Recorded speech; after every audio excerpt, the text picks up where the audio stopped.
咗公用及地產分類指數升幅較細，其餘分類指數升超過1%。內銀股做好，主要受季度盈利理想支持。南韓派出由政府同民間人士組成嘅調查團前往美國，實地了解瘋牛症新病例同埋輸寒牛肉嘅情況。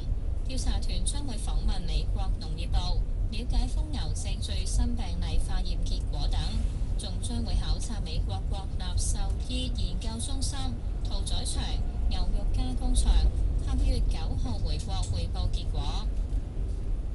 天氣方面，隨住影響廣東沿岸嘅驟雨同埋雷暴喺下晝移入內陸，本港天色較為明朗，大部分地區嘅氣溫上升到30度或以上。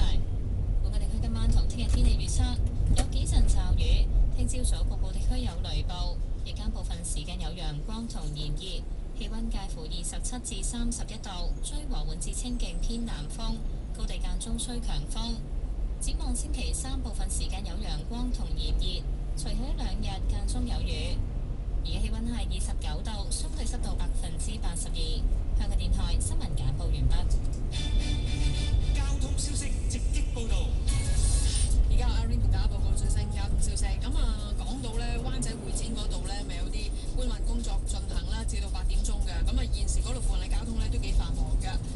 另外就呢個灣仔嘅告士打道、菲林明道來往方向都係多車。沿住呢個告士打道西行去中環呢，龍尾差唔多排到史超域道附近嘅。